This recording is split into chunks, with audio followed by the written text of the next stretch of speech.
In my opinion, there's only one specific way in which she will add value, and that it signals her candidature within CORD would signal that CORD is reaching out to central Kenya.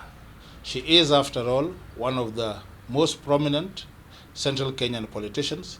She may not be in parliament or the Senate or anywhere now, but before that she had a remarkable run, I believe 4 consecutive terms in parliament, which is a very, very rare achievement.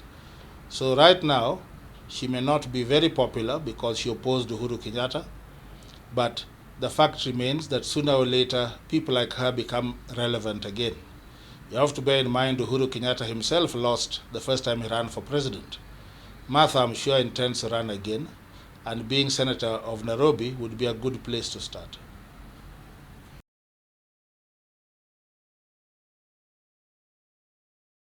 Very difficult. In fact, I'm tempted to say she cannot win. But on the other hand, who knows? Elections are full of surprises. The reason I say she cannot win is Kenyans, we now know, there's no use pretending otherwise, we vote on strictly tribal lines.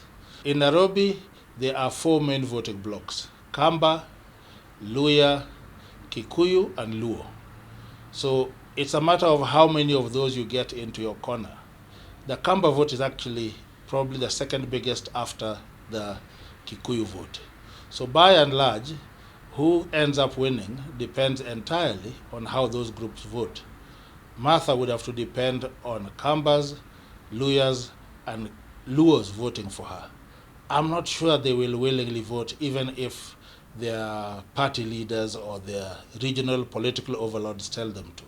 So the chances that she will lose are very high.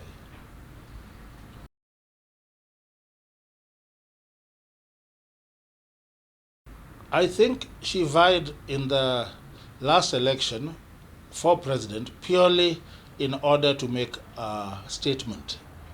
Her campaign was not that of someone who intended to win.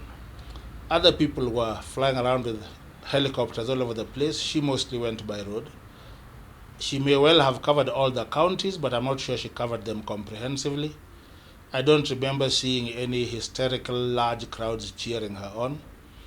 By and large, in Kenyan elections, within 6 months, we know who the 2 top candidates are, and usually it's very close.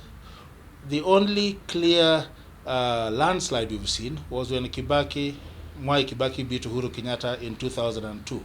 That time it was very clear who was going to win by a large margin. But the other 2 post-Moi elections, 2007, Kibaki and Raila, 2013, Uhuru and Raila, both those were elections in which the margin was very, very close indeed. So we usually have that same pattern. 2 top candidates and everyone else is way, way behind. And Martha is an experienced politician. She knew this. So I don't think she hoped to win.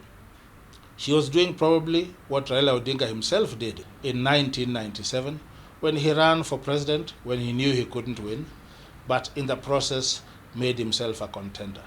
So you have to understand, our politicians are not that naive. They don't just jump into a presidential race and say, I'm going to win. No. Sometimes they say, at this point in my career, I want to start thinking ahead. Let me run for president. Make a point, get better known. Which of us would have known that guy called Dida if he hadn't run for president? Then now she says, okay, let me get practical.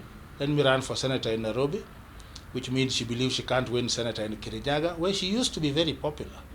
And so that's a first step. She's probably dreaming of running for president seriously again, either in 2022 or even 2029. She's not that old. She is someone who, despite having been a veteran of politics, she entered politics fairly young. I don't know her exact age, but I believe there'd be nothing strange about her running for president 20 years from now.